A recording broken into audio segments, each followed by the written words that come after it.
Promo Wrestling Pod. We are live. I'm Brett Litke, and joining me is my great friend, Matthew Mullins. That's him. Oh, Thanks, Matthew. champion. Yeah. What we're doing here, there's been a demand in the promo wrestling community for a podcast for people to listen to because apparently they have too much time. Because if you can listen to a promo wrestling podcast, well, I don't know what you're doing with your life, but I'm making one, so I'm not judging. Anyways, the community cried for a promo wrestling podcast.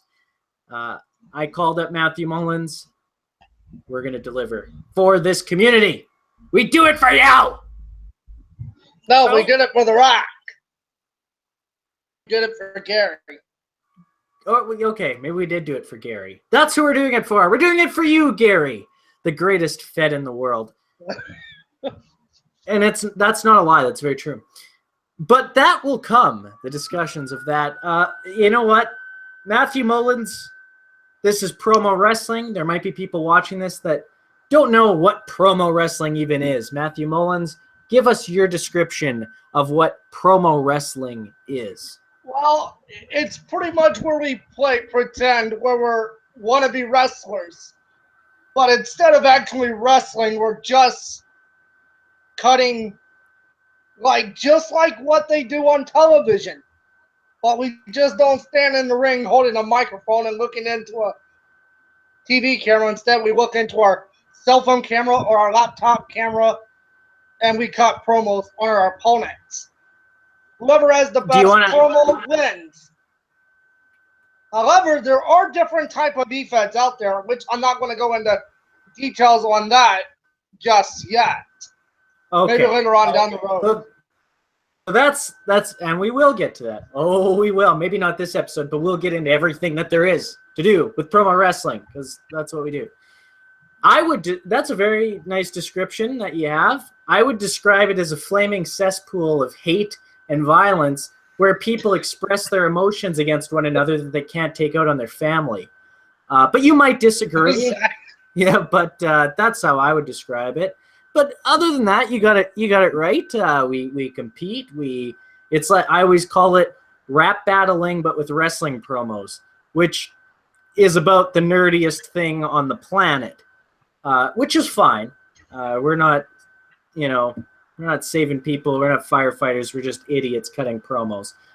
Yeah, exactly. So, hey, that's what we do. Where did promo wrestling start? Because we have to get this out of the way. I've already wait, Matthew Mullins, before we continue. I did not put a song at the beginning of this podcast for a reason, because it would have looked stupid and I would have had it. And no. So go listen to other things on YouTube if you want a song. I'm not putting any songs in this. Maybe later when we do Mullins Detective Files, but that's a segment weeks down. That can be another gimmick. Oh, well, yeah. Down the line. You were already Detective Mullins. That was gimmick 3,297. Anyway, Matthew Mullins, you might be the best to describe it. Where did promo wrestling start? You were involved in the beginning, the origins. Now, promo wrestling technically probably started in like the 90s or something on some stupid forum. Wrestling. Oh, Jesus. E-Fed wrestling, promo wrestling is what most people call it, but the actual term is E-Feds. I heard it actually started in the 80s and just like magazines, and then it just went into the 90s and now, wait, magazines, Mullins, then the internet came big. Have you read the Promo Wrestling Constitution? Yeah, I know. It started in E-Fed. It started in magazines. Then it went from the magazines to, the internet. Mullins, wait, I have to intervene. I have to intervene one more time. Did you use your WWE magazines for looking at divas, or were you a promo wrestler in magazines? Not me. I never really owned any magazines growing up. I never bought them. Well, I bet you bought a couple, but we'll talk. We can discuss those disgusting habits later. Okay, so we know that there was the 90s and there was the, it started somewhere in those forums, stupid online forums, but the modern incarnation of promo wrestling began with the site NoDQ.com. Now, the very first event spawned out of a war in the comments section. It was all over a joke.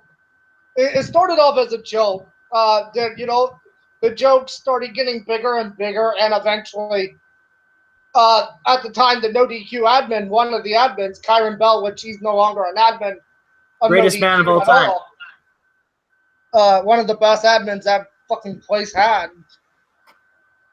And he decided to host an event called No DQ Mania. It was pretty much a version of WrestleMania. And it was only supposed to be a one-time event. And it turned into, became its own little fad, which eventually became Internet Promo Wrestling, which is now closed as an active fed. And from there, we got a flurry of feds. We got a flurry of feds. We had a flurry of competitors coming and going. And somehow, some way, over 2 years ago, it still exists. Now, Matthew Mullins. Most of the feds comes from IPW. I mean, you look at it like my feds came from IPW. CPW came from that. PWA came from CPW. Every fed came from somewhere. Now, Matthew Mullins, you were a part of that No DQ Mania first ever main event. I was in the main event. I was the world champion. Yeah, well, why don't you tell us how I got my ass kicked? How did that match go for you, Mullins?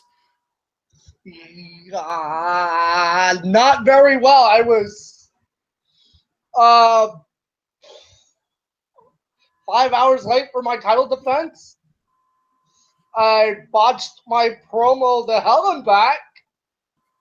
But you learn, you live and learn. You laugh on it now. That's all I do. I laugh at it now. Doesn't really bother me. Were you wearing a Kane mask in that first promo? No, that actually came a little bit later on. After when I started using the Punisher. Oh, okay. Now, Matthew Mullins, where did you purchase that Kane mask? Target, I do believe. See, this is the type of this is the type of quality content that only the Promo Wrestling Pod can provide. I mean, I thought the Kane mask at the time, it did add something to my gimmick. Then I eventually, let me see if I can find it. Well, you look for that, buddy.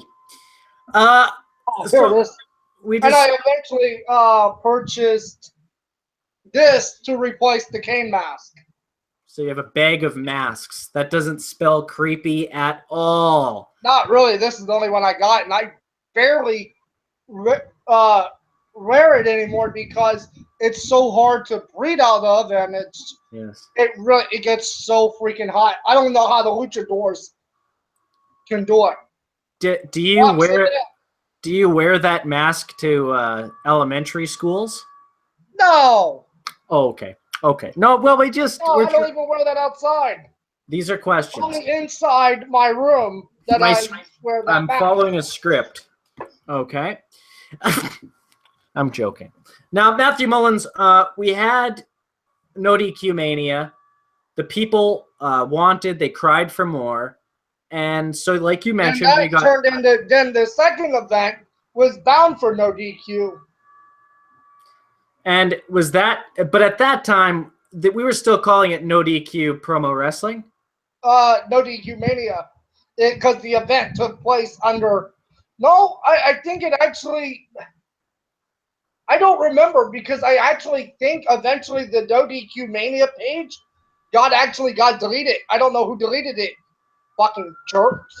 But was it not called No DQ Promo Wrestling before it was called Internet Promo Wrestling? No, it was No DQ Mania.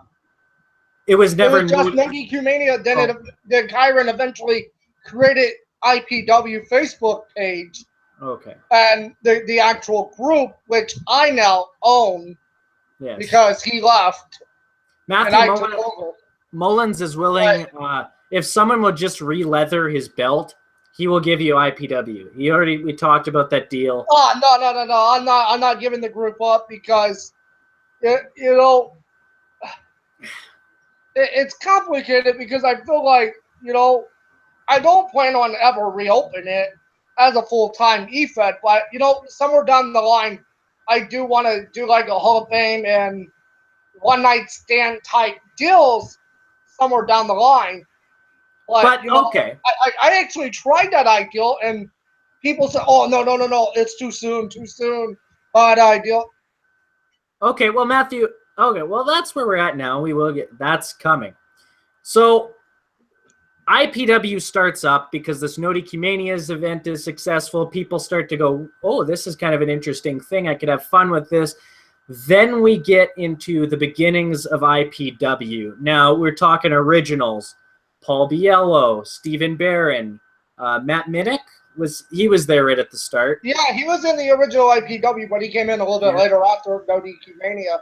Buckshot, Brian Culinary, Eric Jesse, Walter, myself, you, Christian, Chris Robinson, he who shall not be named. Seibel. Robinson, and a few others. Frank Hudson, Dylan Rumor, Shady Mike. So we get this beginning, we get this origin, this oasis that starts in IPW, and maybe a few of those names weren't in IPW, but I'm pretty sure most are. Kieran, most of them came in towards the end of IPW. I still to this day I still don't understand why IPW closed suddenly. Well, that's what I'm about to ask. That ends up perfect. Kieran Bell's running it. Seems like people are having a good time. We get a couple spin-off feds. CPW, it got a little tumultuous at the end, but WPW spins off of it. I believe even TOPW came out of it. WPW was supposed to replace...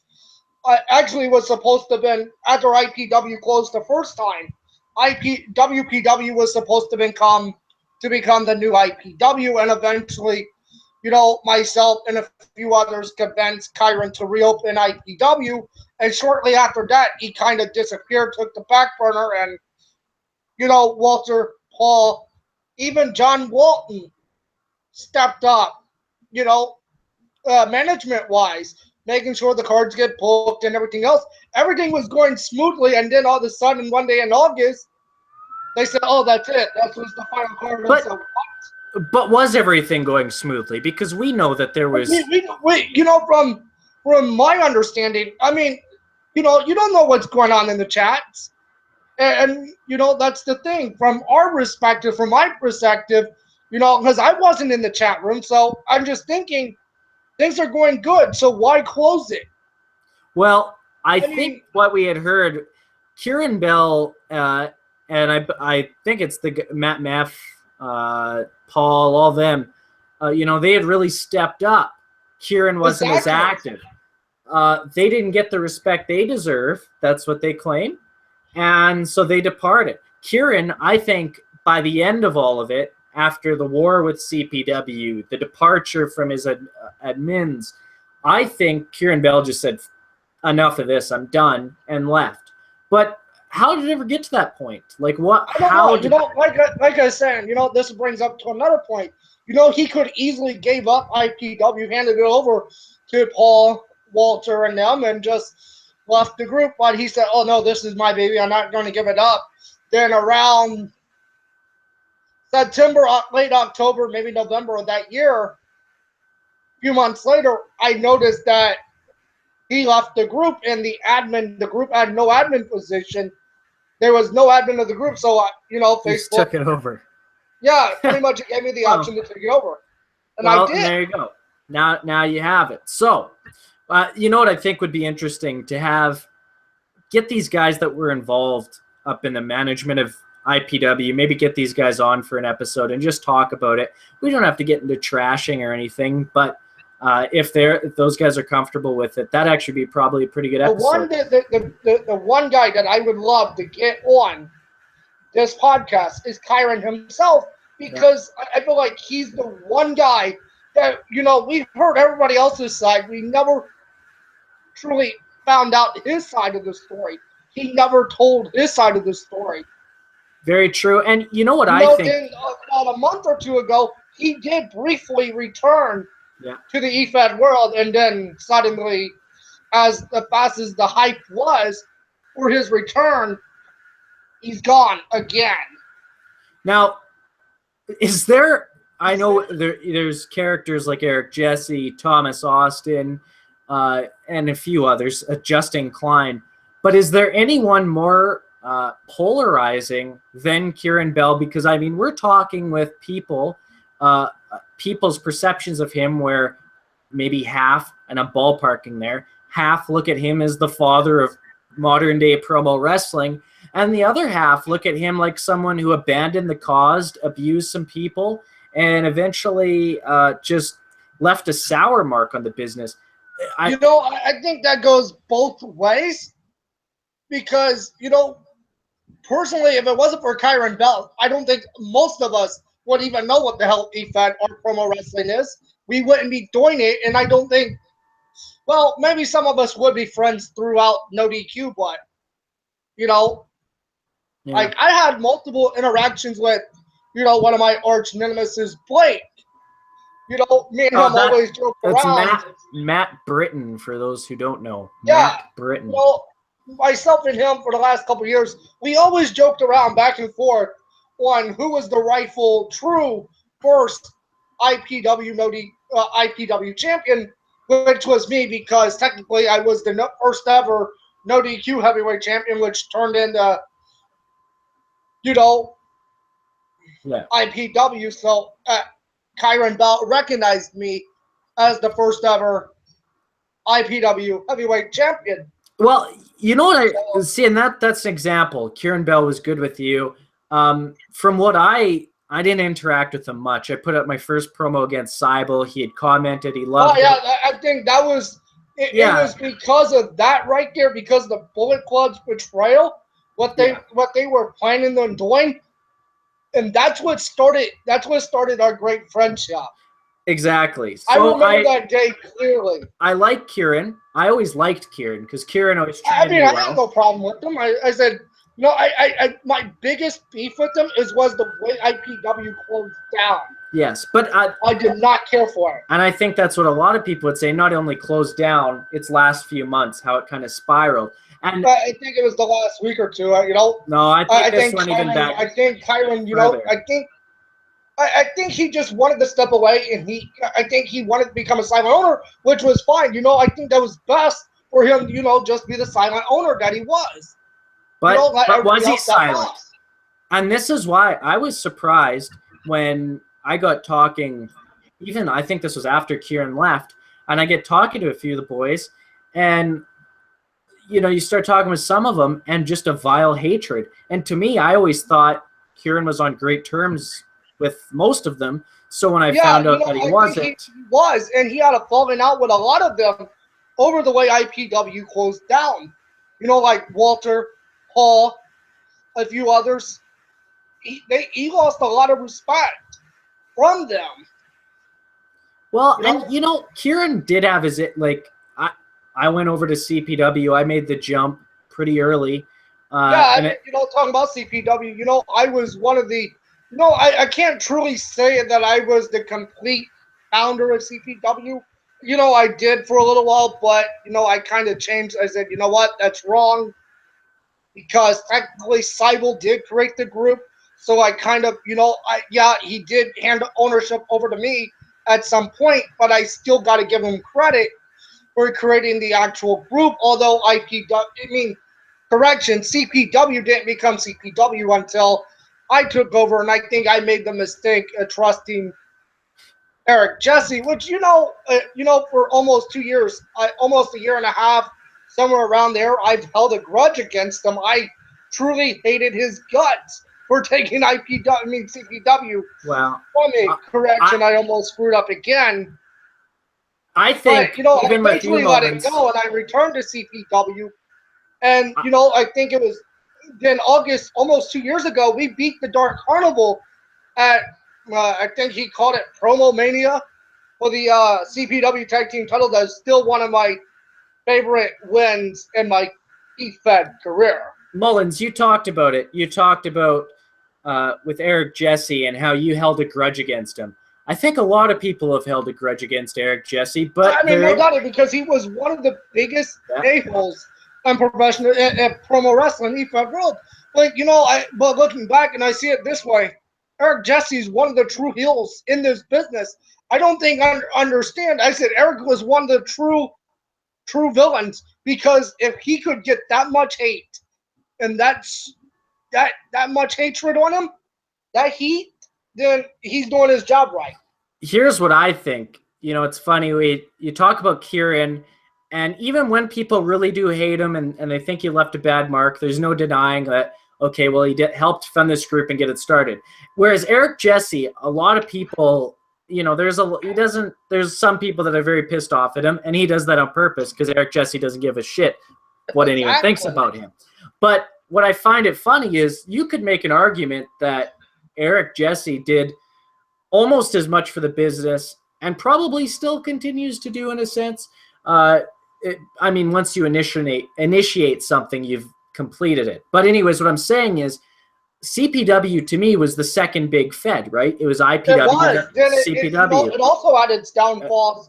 But that's one thing I will say, and I respect about CPW. It always found its way to come back up and, you know, bring competitors right back in. I don't know how the hell they did it, but I think the biggest part of it was Ismael,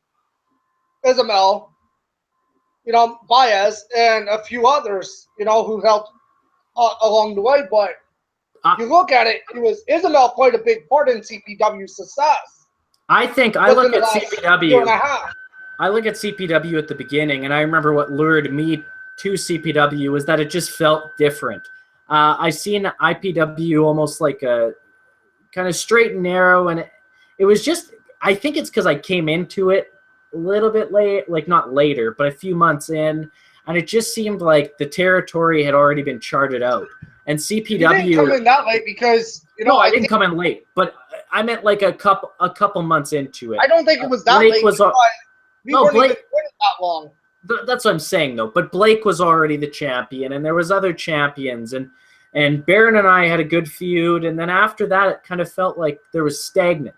But I seen CPW as this sort of new emergent place.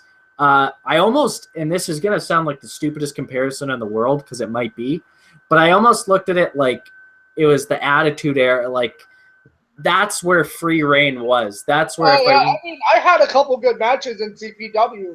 I mean, especially Baron over the hardcore title. I still feel like to this day, those are the three of my best matches was against him over that hardcore title. I came up short all three times, but I brought the best out. It brought the best out of me, brought the best out of him. Here's a question. So we have IPW, and it spins a birth to, and if I miss a couple feds, I'm sorry, but it spins a birth to CPW, TOPW, WPW. And there's probably a couple others in there for sure. But those are our big ones.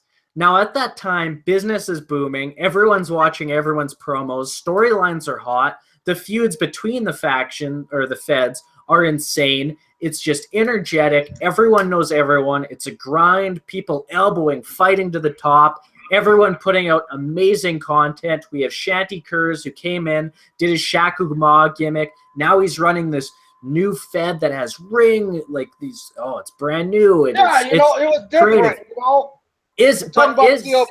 Wait, before we get into TOPW, finally died off. Mullins, before we get into TOPW, with all that, you have IPW, WPW, CPW, TOPW. Will we ever see a hotter period of business than that 2, 3, 4 months? Even the first 6 months, let's say. Will we ever capture that magic in a bottle again? I don't think so. I mean, I don't think so. I mean, every Fed's going to be different and good in its own way, but for each Fed to be in, good at the same time, I don't see that happening. The only two Feds right now that I truly see being at their best, at their, absolute best, is PWA and CPW. What about UPW? This is no knock to any other Fed, but right now, those are, to my knowledge, those two right now are at the top of their game when it comes. Oh, my bad. I did leave out UPW as well, and I do apologize to the Minix and everyone at UPW. But, those three Feds are at their best. Storylines, competitive-wise, everything's clicking for those three Feds. Okay, so now let's care. Okay, so I think we covered enough of the background as an introductory for this episode. In future episodes, we're going to get guys on that were involved in CPW, involved in IPW, involved, in these early stage Feds, the early building blocks, and we'll dig in deeper. Now that we have that base, we understood how it built, the start, the boom of the business. I kind of want to bring it back to a current event, but one that ties in. We have the booming of business, and we have the downfall of business, downfall of Feds. We talked about IPW, but just currently, just this past weekend, TOPW hosted its supposedly final card. Now, it's not going to be the final. For me, when I booked the card, I'm the current head booker for TOPW. I took over for Wally around February. I did the best I could. Even when Wally stopped, even before he stopped booking, it started dying out, and it kept dying out even more because of the controversy, with Zach Monstar. I have nothing but respect for him. But, explain what happened there. You got to tell him what went down. It was a lot of drama, this and that. A little bit with Seibel, issues with Seibel, and then, not Thomas Austin, but, Zach Monstar and, Triple M, Andrew, they just, they went at each other's throat, and the rest of TOPW fell. And I think at the end, I just think the damage was done, and now Matt Minnick's actually taking over TOPW. I don't know if he's actually taking full ownership and Shantae's actually relinquishing admin powers, or he's just still going to be an admin, but he's just no longer going to have full say over the brand, because TOPW is going to be going to be used for podcasts, stuff like that. And, every so often they're going to hold tournaments and stuff like that. Okay, so it's going to be like a promo wrestling hub. Pretty much done as a full-time active E-Fed. Okay, so there was fractures. Matthew Mullins, answer the question. Were you the reason why TOPW failed? Answer it! No, absolutely not, because, I could only book the cards, whether people shows up or not. Excuses, I can't force them to show up. TOPW was falling apart before I took over booking. Half the referee stopped reffing. So that left me doing all the matches, repping all the matches, except for a few occasions. I ref all the matches in Gary, and look at how bright and shiny I am, buddy. I just ref that one match in Gary, so watch. I paid you $2. Okay. Well, before we move on, though, I just will say, because we just talked about the end of TOPW, but I have to say, actually, there's supposed to be one more card, but okay, but the results of my card, the one that I booked, the one that I wanted to be the final card, I don't think there's no need for another card in TOPW until Minnick takes over, until the tournament starts. Yes, because there was just too many no-shows. Yes. So, but with TOPW, I do want to mention before we carry on that. It deserves its credit. Shanty opened a very unique Fed, and at the time we talked about. It was unique for a long time. That's one thing I give him. He tried to keep it unique. He tried to keep it different, and I loved how he used rings instead of championship, Yes. instead of belts. I agree. I thought that was neat. I thought the way the whole Fed was presented, way different than IPW, way different than CPW. I think it was the controversy that ultimately brought TOPW down. And plus, a lot of other feds were opening up, much better storylines, stuff like that. Well, and it wasn't just like there were other things with TOPW, with creative, talents feeling stifled, etc., etc. Oh yeah, but when good moments. But when TOPW was hot, it was hot. That's why I brought in Raccoon Boy. I knew it would be the perfect Fed for that mold. I still think that's where it fits best, but I'll move it. But that kind of goes to show you what that Fed was about. Shanty really did, and we've seen it in IPW with his promos, with his video editing and how he did all that. Shanty nurtured and encouraged creativity. Sometimes, again, it seems like these Fed owners are controversial figures, and Shanty has a lot of people that love him. I don't think anyone hates Shanty. Some people might say his Fed was off or whatever, and those people can feel that way if they want to. I think the problem with Shanty is Shanty was good. I think they just hated what happened in TOPW at the end. I think it was all the controversy because, he really didn't want to punish Zach.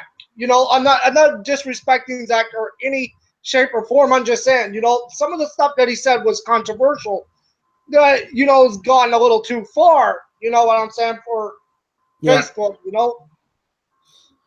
And I just think a lot of people just had enough of it and just said, you know what, we're done. This is what I find. Credit. Wait, Wally, Melissa, I know those two. They worked really hard of putting TOPW back together, and then ultimately it falls apart.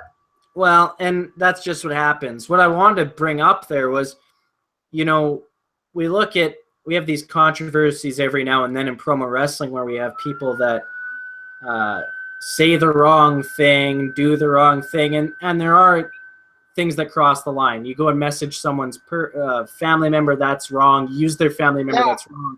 But then there's sometimes where we say things and we draw heat, and yet that's what we're doing otherwise, and some people take it for real, some people don't. I'll always find that strange, that some people take offense. I've even been victim of that. I don't know why we fall into these traps where it gets so heated and we start just hating each other. And you think about it, promo wrestlers, how many are there on the planet? There's not a lot. If we should be communicating and interacting with anyone and getting along, it should be this small little community that's come together. So the fact that there is so much, there could be so much hatred and controversy. Paul did try to bring everyone together once in another Fed. Bring everybody under one Fed, with the Fed owners and try to, but that fell due to the egos behind the scenes, Here's a question. And this is what I think is probably the root of the problems in promo wrestling. It's that if you only had one Fed, no matter how many titles you make, certain titles are going to have a certain distinction. So there's only going to be enough spots for a few people, and the rest sort of churn out, and they climb and come back down. But there's, that top period. Now, I've always believed that people create new Feds when they can't get over. Not always the case, and sometimes not being able to get over isn't your fault. It is the Fed's fault. That can happen where you're not getting utilized, but that's why we get these spurns of Feds, and then everyone wants to be over at the same time, but not everyone can be over at the same time.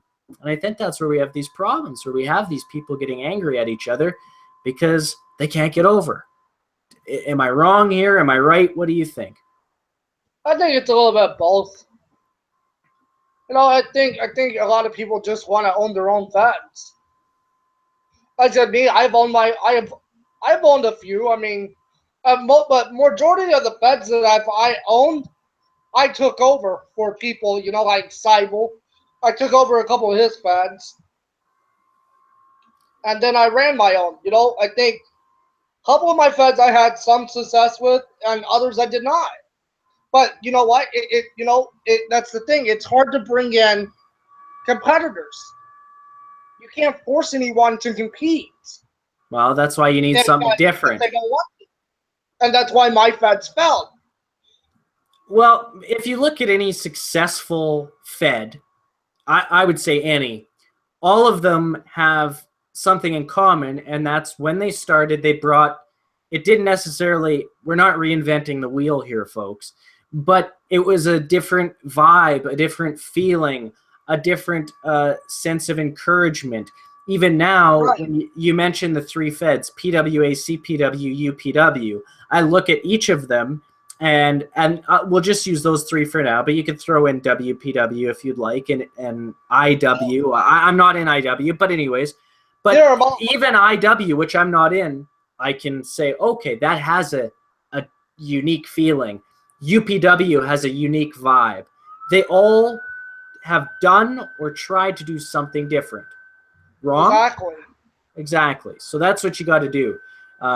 You still hear talk of people every once in a while. Maybe I'll create my own Fed. The best advice, I think, from the seasoned vets, and there are new people joining this, and you wonder, okay. It's my latest Fed that I started almost a year ago, back in August. No, I did something different. I went out, it's not your normal promo-based e-Fed, It's something different. I was doing something different, and I don't think anyone understood what I was trying to do. I was trying to be different this time around, unlike my previous things. And this e-Fed, it truly gives everyone a chance at becoming champion because it's based on it's fantasy drafting. Instead of drafting like Mullins, back and forth. It gives everyone a chance to win. You are a communist. You are a communist. No. It's not even that. I did not create the drafting Feds. Okay. Personally, I was introduced from it. The first drafting base Fed that I was in was EHW, and eventually I didn't find real success until later on down the road after I came back a couple of times. Okay, so when I finally found success in EHW, I held the world-class title at the time, which was one of the world titles. I held it for over 300 days. Okay. You did. But I have a question. That was my best run. You've done something different. Gary is something different. Yeah, Gary's something different. JSPW something different. Mullins, what are your thoughts on Gary, which in my opinion is the greatest wrestling federation of all time? I don't know. It's different. It's unique. Like my write-up that you've seen. I thought the reason why I did the SpongeBob reference in the write-up, with Patrick, Mr. Krabs, and Sandy and Squidward, it's because I thought of the name, SpongeBob. And I could actually do something creative with that. Gary, even though Gary wasn't, from the Sponge, it wasn't based on SpongeBob. I said, you know what, hell with it. I'm gonna do something fun and different with it, and went in a totally different direction. There was everything, bribery. Well, Mullins, why did it take you so long to come home to Gary? You left, and it took you so long. You know exactly why I left, but I'm not going down that road because, let's just say, at the end of the day, my vengeance was pretty damn cool. If you bring that up again, I'm gonna hit you. But I'm glad you're home at Gary, Mullins. I'm very happy that you're there. What are your thoughts on David Hill? This guy is cutting promos that are cracking me up. He's killing it. David has a lot of up and downs. Like I was saying, about over a year ago, and he actually started in one of my Feds. I gave him a chance for the world title, and it was against Walter Main. And surprisingly, he cut one of the best promos to this day that I think is probably his best. I remember against Walter, and he beat Walter for the world title. Yeah, holy shit, this guy has potential. I remember that. Now, okay, so Mullins, you're someone that's kind of lived it. David Hill is someone who's just kind of getting over it. But there's a lot of talents who they believe that they're better. No, I'm not saying that. I shouldn't say it like that. They think that they deserve more, and sometimes they do. Why is it that some feds can overlook talent? What is it in promo wrestling that can kind of put you under the radar, even though you shouldn't be under the radar? I don't know. I think that's hard. I mean, I think no matter what, I think everybody should get a shot at some point. Personally, every time, I'm guilty of this. I'll be the first person to admit it. I'm guilty. No, I used to bitch and complain a lot in the beginning of the early days. Then I used to swear a lot in my promos too. And I really was hardcore on kayfabing the hell out of my promo. What I mean by that is, commentary, calling out the moves, what I'm going to do, pretty much blah, blah, blah, blah, blah, blah. Eventually, I moved away from that and I started finding a little success. I think one of my biggest wins was against Cowbell for the X Division Championship. I did not honestly expect to win the X Division title that day, to beat Cowbell like that. Although, since then, he's kicked my ass more than I've kicked his. But you know what? That was still a career-defining moment for me. It's still in my top 5 moments of my career. So I can't complain. I said, So, we talk about how you can struggle to get over, how you can struggle to get noticed. One of the biggest things that I can think of is sometimes people play it a little bit too safe. Even experienced vets, I've done it before, subconsciously even. And then I look back at a promo and I go, oh man, when you get burnt out. And what it is promoing, it's promoing for a win. Promoing for a win instead of promoing for creativity or to do something new. So when you're promoing for a win, you're just you're trying to do that standard wrestling promo, the safe promo, the sort of, and I've done it too. And if you're not really bringing that character and you're not really getting out of your shell, you're just kind of going through the motions, to an inexperienced ref, you can win versus a guy that takes the risk. But I think that can it doesn't make you stand out necessarily as much as there's also been a few points in my career where, the referees admitted to mistakes and I still ended up losing the match. I'm not trying to disrespect UPW or anyone that was involved in this controversy. I'll admit I handled this situation wrong. A ref did admit that she made a mistake. Fine. What I think in this case, instead of the other guy getting the win, I think the match should be declared a draw and a rematch is booked. Instead of the other guy, the match should be voided and a rematch should have been booked. I mishandled this situation. Sure. I think it could have been handled differently. And, I do regret that. Mullins, how the hell did we get from talking about people needing more creativity to you talking about I don't know, it's getting just screwed? Random. Anyways. I'm not saying that I'm screwed, I'm just saying, Yeah. But you were talking about refs, inexperienced refs, and stuff like that. Okay, good point. I brought that up. I'm not saying she was inexperienced or anything. I'm just saying, refs make mistakes. Mullins, you seem to hold a lot of angst and grudges against some people that may or may not have screwed you. What can you say? I'm just one of those guys that hates losing. It really does. I mean, even before promo wrestling, I hated losing so bad. Even at my WWE games, like my wrestling games, every time I lost, I always turned off the fucking game system. Well, there you go. So that's we're starting to see the after effects of. It's not. See, I was like that before promo wrestling. I just hated losing. Oh, okay. So but now where we were at before was creativity. And, you know, I look at something like where I see guys reinvent themselves. Matt Meff did it with The Shadow and very Yeah. dark, but he reinvents himself. We see it, creativity in Cowbell cloning himself. And we see and Cowbell. Oh man, I love his promos. exactly. We see Thomas Austin who he's good, man. Bites the head off a snake. I mean, yeah, and a lot gruesome. of people didn't understand that. You know, they said, "What the hell? What is he doing?" Entertainment. That's what he's doing. I mean, I'm pretty sure he probably regretted it afterwards, but you know, he did what he needed to do.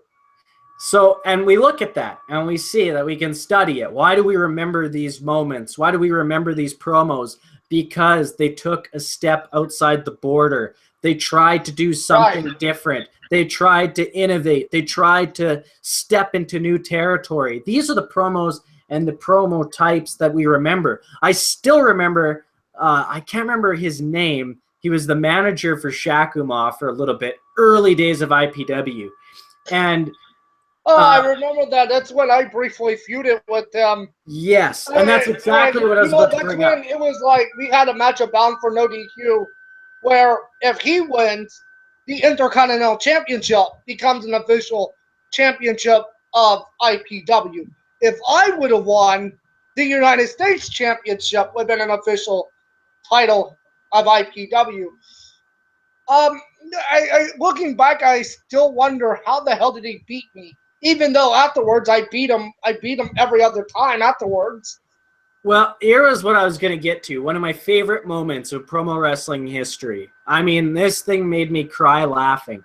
Shakuma makes his debut in IPW, puts up just a promo, and it's this demonic promo where there's these effects. I mean, this by far was in modern day promo wrestling was the first promo to do it, because to that point we were all just doing selfie videos, blah blah blah. I remember and he puts this up, like sitting there on his bed playing video game, cutting a promo. That was he was an interesting cat. But Shakuma, so Shanty puts up this video.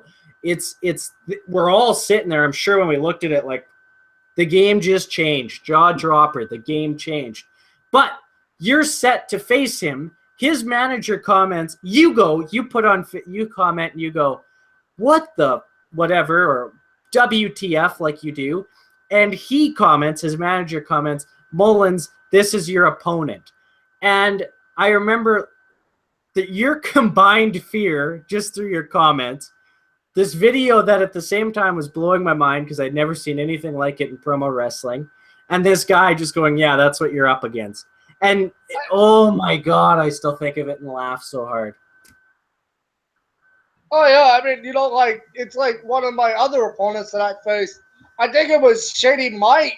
Yeah, it was over the Hardcore Championship. I put out one of the best promos that I did, but the problem is at the time I was doing the Mullins Express gimmick. God, that gimmick absolutely sucked. Looking back on it, thinking about it, makes me want to puke. Because it really did suck. That's why I've never used it again. You know, he beat me when I said I was going to come down, run his ass over like 100 miles per hour with the train, and he said, I'm going to whip my cock out and derail your damn train. And Big T reffed the match, and he won. Mullins. He retained the hardcore title. You know, Mullins, where the hell did the Mullins Express gimmick come from? Where the hell did you even think of it? Honestly, I have no idea. I was just like, nah. Looking back, I think it should have been more of a finisher than an actual gimmick. A whole gimmick based around train metaphors and puns. What could go wrong? Exactly. You know, I mean, you know, if I try to do the pimp gimmick, if I would actually go through with it, I think the Mullins Express would probably be used better as a finisher. You know, I think the Mullins Express is actually, you know, like when the Godfather goes in to do the whole train, the running clothesline into the corner. I think that's what it truly is. Now, thinking about it. But then I don't know what the hell. I think I was just doing it trying to, you know, try to I was in the early stages of my career. I was trying to do anything to get a win at that point. Mullins, there's a controversy going around right now. Do you or do you not eat cat food? No, I do not. Lying bastards. Okay, so I just had to get that out of the way. Mullins, what is the silliest, stupidest thing you've done? Not including Mullins Express. What is, and not including you showing up 5 hours late for the title match. Other than that, what is your biggest fail? What is it? Oh man, that's a hard one. I think it would have to be the 7-man gimmick. You know, I used once in PWA a few weeks ago against Walter. I just didn't, but then again, I'm actually considering bringing it back because I've been getting a lot of advice, on what I could do different with the gimmick. I think I was using it wrong, and, I'm possibility of trying it again and,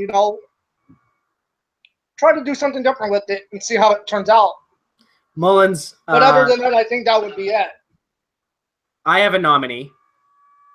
My favorite Mullins moment had to have been when you did the Power Rangers thing in Imposters. The Shanti's. Yeah. Imposters. I don't know why I did it. At the end of the day, everybody loved it, so it is what it is. And it seems like everybody loved those two. I killed those songs, and I'm not talking about killed it as it was great. Yeah, it was straight great. up murdered it, and it was it was straight up horrible. Mullins, can you say the word cuck real quick? Can you? God damn it. Said it. Oh, I couldn't hear it. Well, Mullins, you recently cut a promo on Gary. I just want to touch on that before we get to one more thing. You cut it on Stephen Barron. What's with this new cuck gimmick? What is this? You're calling people cucks. You're doing, what is it? Is this a new? I mean, you're the one who told me pretty much, gave me the advice that why don't you just use this? Word came from somewhere. Came in the chat. I forgot who originally said it. But somebody said it first. I just don't remember. Okay, fair enough. Now, okay, but that was just an aside. One other topic that I want to talk about, because this is the Origins podcast. It's the beginning. We're kind of covering all our bases, throwing in some stories, and going from there is something to branch off. But I'd be remiss if I didn't bring up PWS. This really isn't a Fed so much as it is a gathering neutral zone, as Cowbell calls it, for promo wrestling. So, with that, what are your thoughts, Mullins, on a group like PWS? It clearly unites people. There's good, Cowbell runs a tight ship. You gotta turn off whatever's making that twing sound. I don't know. I think he did a good job with it. I think it turned out better than it to do. I mean, it lasted almost 2 years, so I guess it's pretty successful the way he got up. Well, I think it is big wins in PWS. I think PWS is a really against Josh McClain. I'm kidding. One of the things I think the best thing about PWS is you get a chance to see some other guys' work. So if you're not in exactly, it brings the feds together. Yeah, I think exactly. That's what, like I was saying earlier, that's what Paul tried to do with GPW, but ultimately failed. Egos. Yeah, and but that's what I like about PWS in that sense. I've seen a lot of people's work. I'm not in every Fed, and I'm joining more now. I'm kind of restocking up, but you get to see some of these guys, and then you go, "Geez, what have I been missing out on?" And that's exactly. I think. I recently came back to UPW after leaving for a few months. No, but currently I'm only competing right now in PWA. You are competing in Gary. Don't lie. Well, yeah, but I just not really serious as I am in PWA. Wow, that's a damn shame. That's gonna have to change. You're being paid to ref. I don't want to hear that my refs are not taking this seriously. Well, obviously, my reffing job I take seriously. Duh. I talk about the competitive part. What's your favorite thing about reffing? I don't know. Just I think that's one of the hardest things that you can do in e-fights. How do you telling somebody why you won and lost? But my most favorite part about it is watching the two promos. Is watching the promos and the different styles they both have. Yeah, that is true. It is, and especially in promo wrestling where you aren't necessarily restricted to like, oh, I can, like in real wrestling, I'm a high five like this. I enjoy the hell out of Cowbell's promos. Havoc's pause. I enjoyed his promos. I really love Raccoon Boy's promos. I laugh my ass off every time. Raccoon Boy's a really good neighbor. And right now, I really love the disenfranchised character. Props to Matt Minnick for able to reinvent himself like that. One of the franchise for so long, out of nowhere.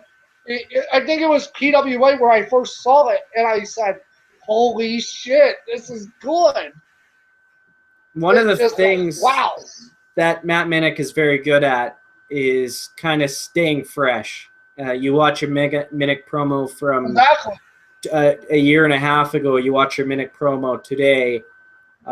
He's still bringing new contact. He's finding different content. Yeah. He's finding different ways to deliver it.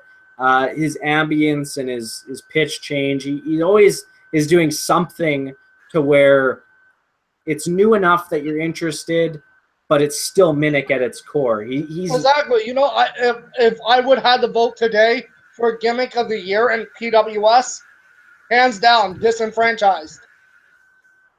I would vote disenfranchised easily. This is no knock to any other person, but the disenfranchised is new. It's something different, something fresh. I think Raccoon Boy even won gimmick of the year once. Yeah, Raccoon Boy won it the first year, and then I just won it this year for Randy Catman. I have to keep my streak alive, so either Raccoon Boy is going to be getting a lot more work, or I'm going to be bringing in something new here pretty soon. And I have a few ideas.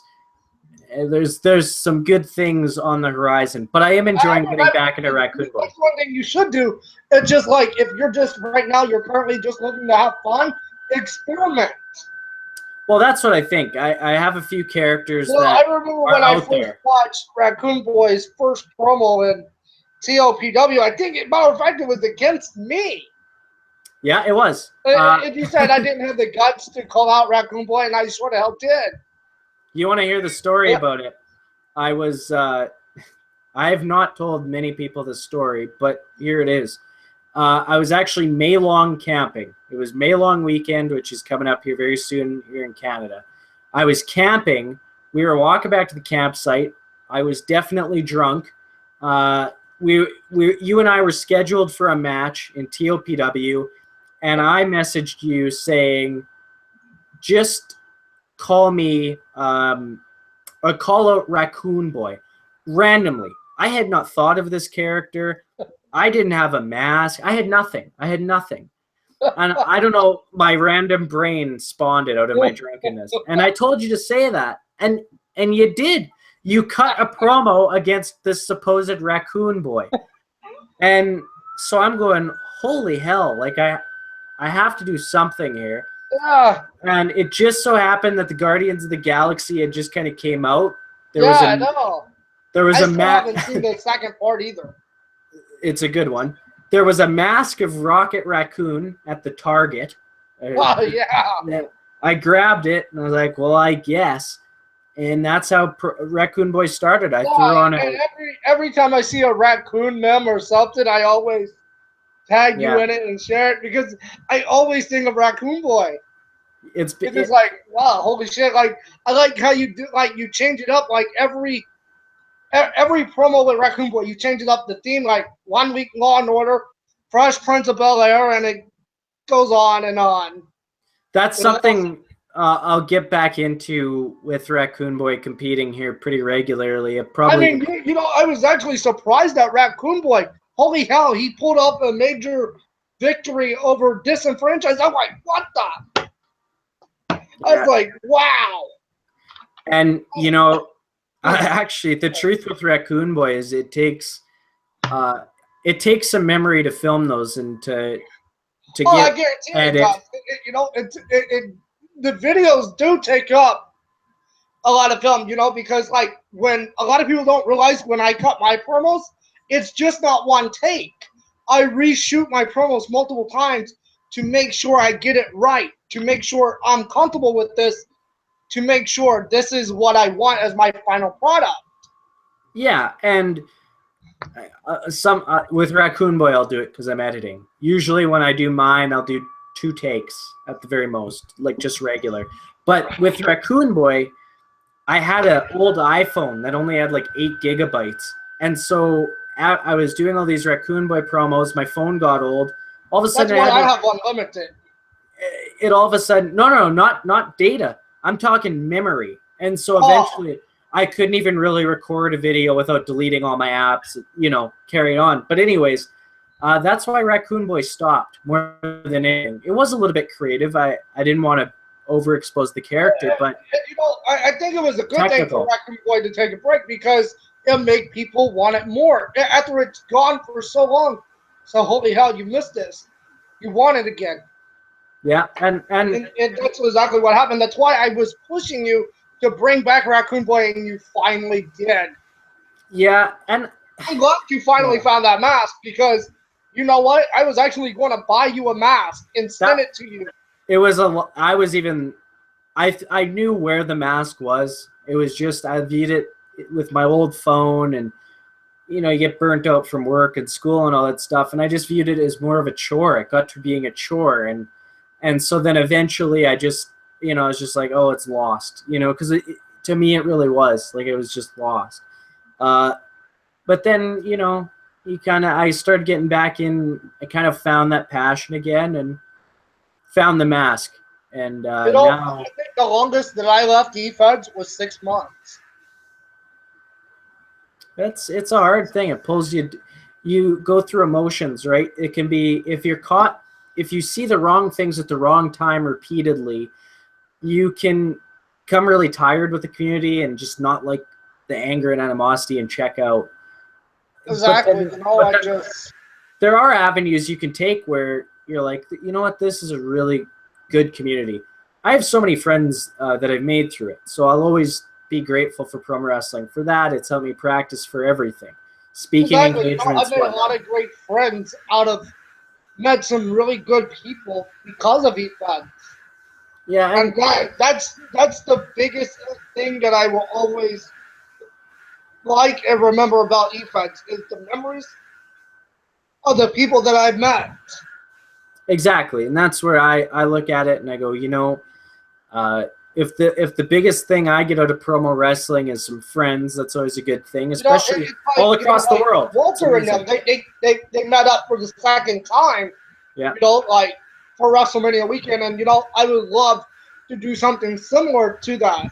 I do eventually plan on coming up towards your way. I just gotta figure out how to do it without fucking taking an airplane. But I mean, it goes to show promo wrestling. It creates friendships. It can do that, and believe it or not, it actually does help you with speaking and presenting. And I know that I was already a pretty good speaker, but this has helped. This has helped for sure. And in college or university, that's one of my biggest weaknesses.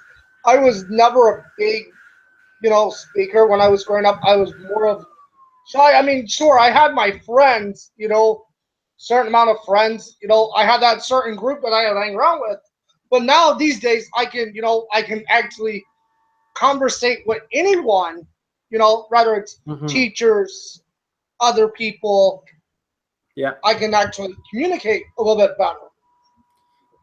There's no doubt it can help. And, you know, it can hinder, of course. But that's when we ignore it. That's when I ignore it. That's when I, you know, enough of that.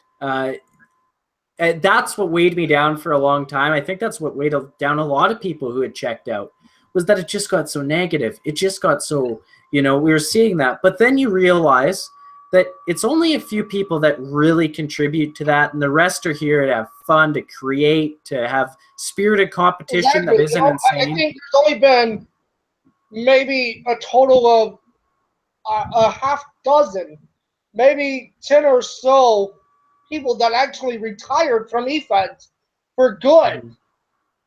You know, it's a hard thing too. How do you retire? Exactly. I mean, I tried it multiple times. I'll admit it. I tried it multiple times, and I keep coming back because the longest I've been gone from EFED was 6 months, and I was very, very surprised I was gone even that long. Yeah, I knew I needed time away. I knew I had to force myself away for a while. Well, I'll tell you what. Someone who went away for a little bit and back, Shady Mike. He just cut a promo in UPW yesterday. If you haven't seen it, watch it. I'm talking about guys like Christopher Robinson. When he retired, he was done. He didn't come back. Well, he got married. Frank Rowe retired. Christopher Robinson got married. To a woman. I knew he was engaged, but I didn't know they actually got married. I'm pretty sure I looked at his page once. I found it, and they were a wedding dress or something. And she was much older than him. Then. You know, that's good.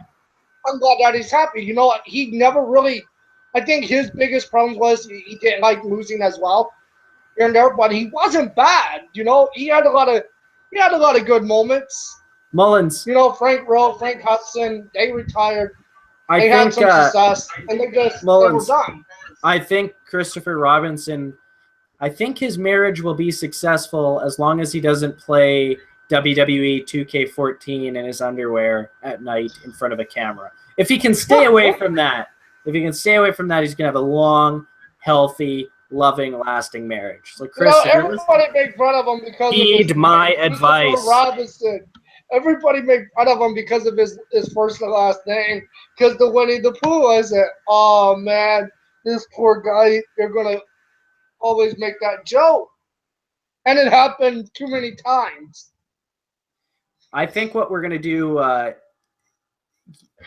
thinking about now, is just a random thought. I said, we're going to bring in guys from IPW to talk about the end of that. We're going to bring in probably Eric Jesse at some point if he agrees to talk about CPW. Need to do that. But another thing I want to look at too, I keep hearing it pop up. It's generating some controversy with some people that hate it, some people that like it.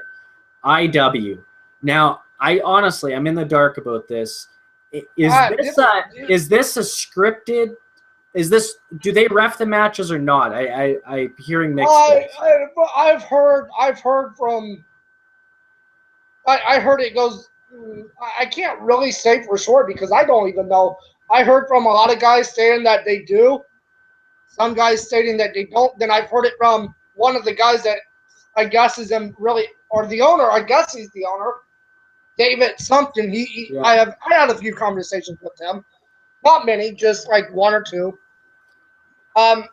He really said it really wasn't, but then again, you really don't know. I guess it's one of those someone knows that we'll never truly know unless we're on the creative team for the IW. Well, people on there will know. It's not it has to be admitted, I would think. But regardless, what I want to do, because I'm seeing this drive some serious passion in a lot of people. And so what I want to do is I want to bring that David Yoder, maybe a couple competitors that are IW exclusive. I want to kind of bring them on, and I want to see, because I'm always curious what sets things apart. I don't know anything about it, and I think it'd be something cool to get on here, and maybe the people that aren't in it can hear that too. Because really, I don't talk to a ton of people in promo wrestling. I talk to a few. I think I know. I mean, obviously, you're in a few chats. I talked to one. I think I'm in one chat. I talked to one guy that I know is an IPW, and that's Anton Garcia. But other than that, I mean, obviously, I mean, he's a big mark for IW. This is no disrespect to Anton because 1 minute he's a big mark for TOPW, 1 minute he's a mark for WPW, and now he's a mark for IW. I mean, come on, make up your mind, dude. Mullins, you're spitting some fire. Keep going. What? It's the truth. I said, but it's the God's honest truth. 1 minute he's for TOPW, WPW, and now he's for IW. Oh. Hey, some people like their. It's just like, really? You seem to gravitate from sports team to sports team. Not really. I mean, Oh, I think you do, Anaheim Ducks fan.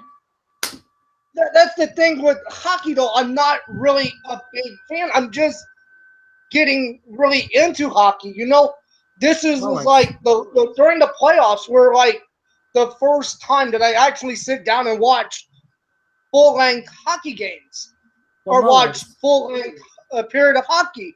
So, I'm just rooting for teams casually, finding out which teams playing the best. I felt like, no disrespect to the Oilers, but I felt like, they played a few good games during the playoffs. Oh, we can't talk about this. No. You're gonna trigger my anger again. I refuse to bring this up. No, the Oilers don't even dare do that.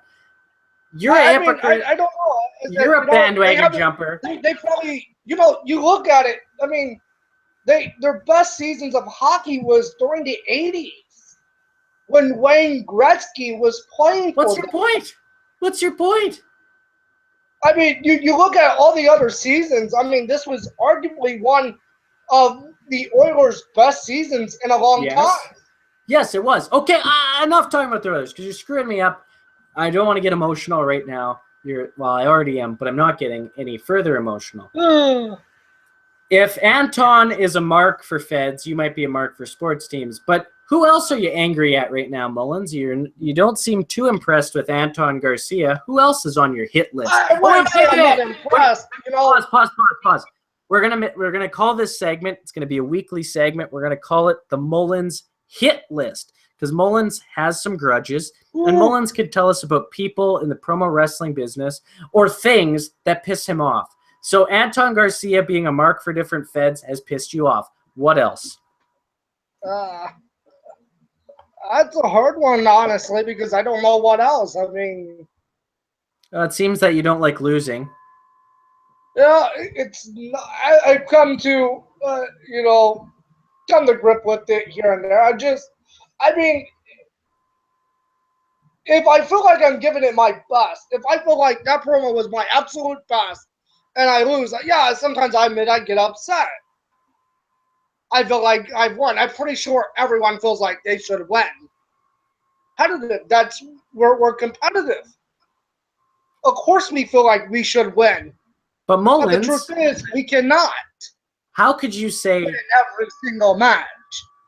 Of course, unless it was scripted, then you can win every match that you want if the bookers book you to win that particular match. Well, we didn't book you to win a particular match, and kidding, Einstein. You held a grudge against Gary for a long time. Well, no kidding, because after the stunt you pulled, there was no stunt. Oh, bullshit! Card is subject to change. I don't want to do that. I mean, if you guys would say, "Oh, okay," message me. Say, "Okay, we're gonna bring in 2 hockey players."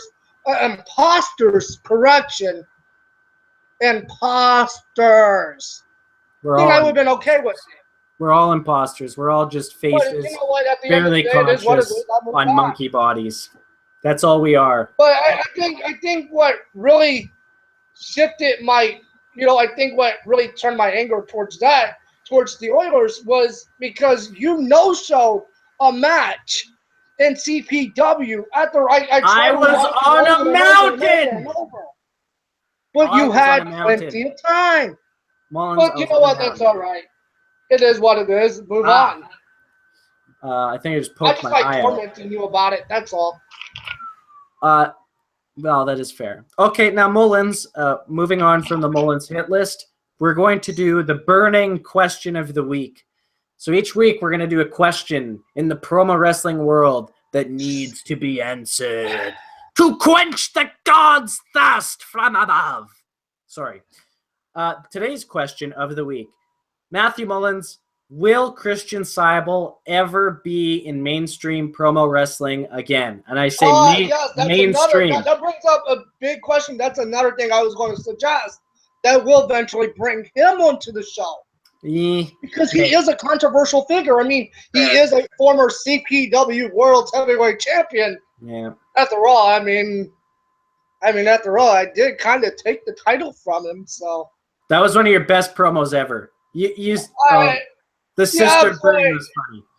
Yeah, but the thing is, with my promo against Seibel for the world title, I did something that I should have not have done, and I do regret, and that was overstepping the boundaries. I kind of brought in a few facts that I shouldn't have done, even though, pretty much Brian Carr already did that. Yeah, you were fine. During his little feud with Seibel and BST, I overstepped my boundaries, and after I started uploading the promo, I said, "Oh shit, I shouldn't have done that." And the first thing I did, I messaged Seibel and I apologized for it because I overstepped the boundaries. Well, that I should have not have done. Yes. But Seibel at that time legitimately pissed me off. Well, actually, he does that a lot, but recently, not so much. Me and him, we kind of made amends. He really not. He hasn't really been in the headlines here recently. He's kind of died out. He's not in mainstream promo wrestling. So is he ever going to come back?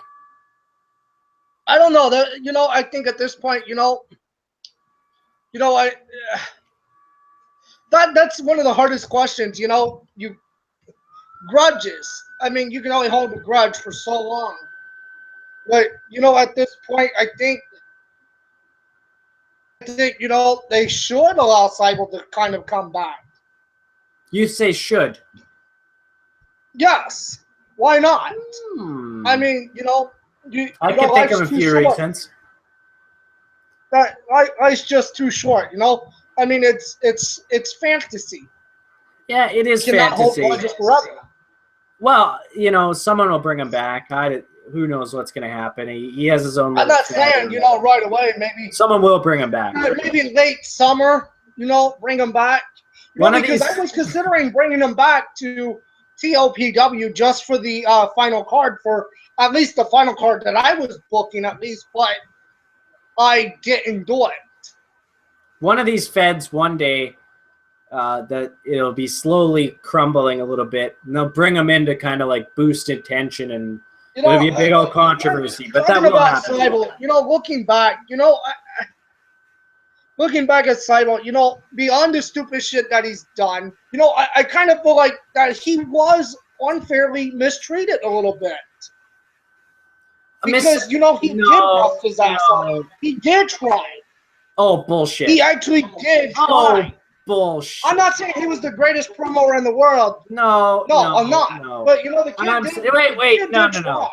No, bullshit. If he really was trying, he wouldn't have cut half his promos on a bed in the dark with Pepsi behind him. You know what? Seibel. See this spot right here? This is where I cut my promos.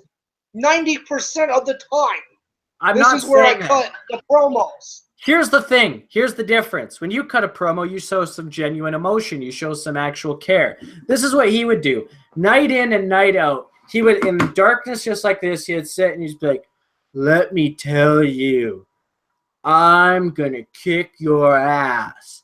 And, you just do that. That's all he ever did. Like, he would, well, he would do it. I just feel like looking back, Seibel had it. What are you saying? Probably in the early days of Seibel's earlier promos, he had a lot of good promos.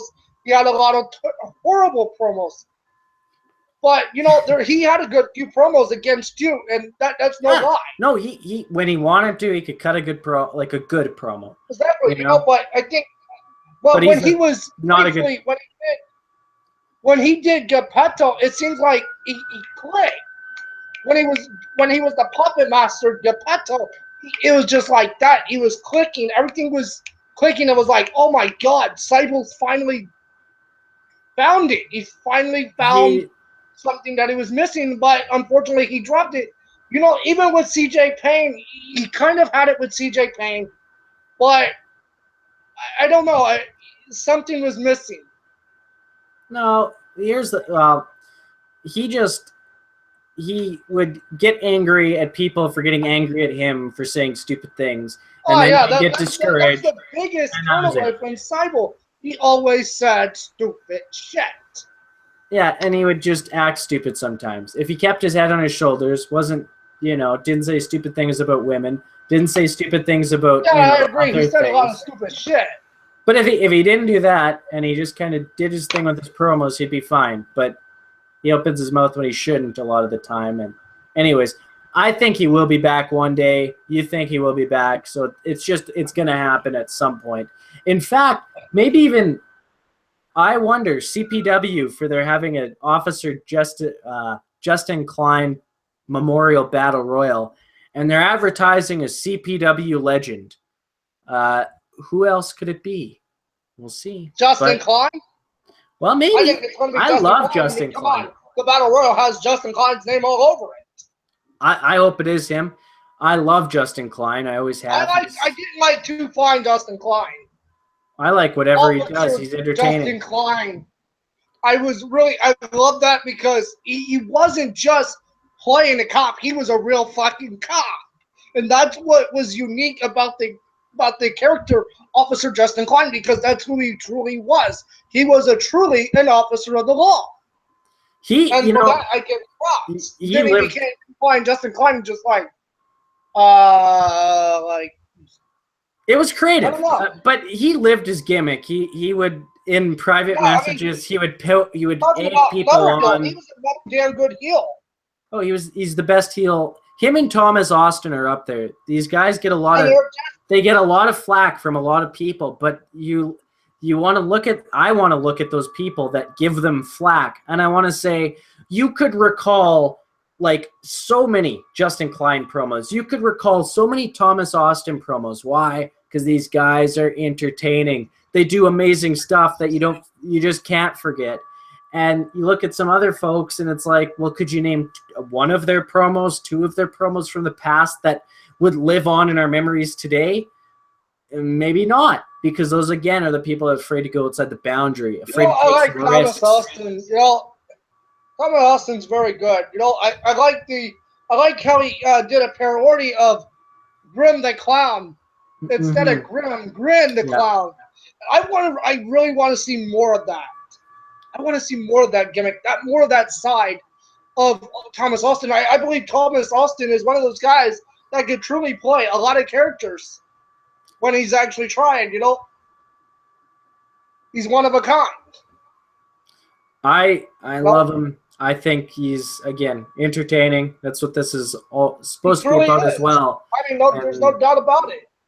I think if most people would just do what they do what I try to do a lot of the time, do what a lot of people do, if you just go in front of the camera and I don't care what anyone thinks.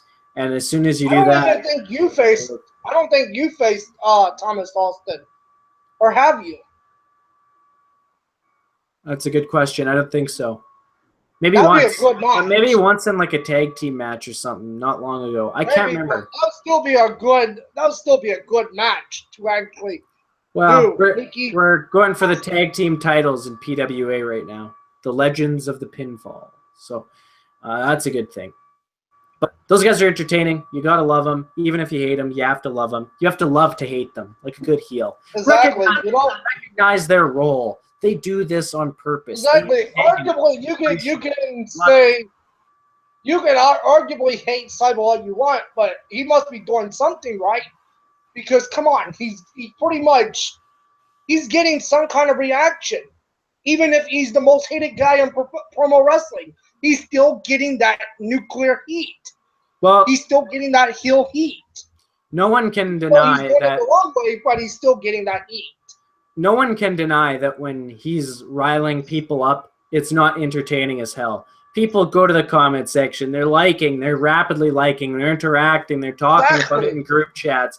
So he does some pretty poor things, but like, we can't deny, and if you're listening to this saying, well, how dare he? It was awful. It was awful. Yeah, it wasn't great what he said, but guess what? It provided us with some entertainment, and I think no one who he really targeted those attacks at is worse off as a result. So in saying that, I'm willing to forgive that, and not him, but just the act, because that was entertaining moments. You know, we haven't really had anything as crazy as that. Our biggest scuff up now is, ooh, a promo is 5 minutes late or 5 minutes, you know, that's our biggest scuff ups now. Not these life-altering theoretical quandaries of is someone kicked or not. It just doesn't happen as much anymore.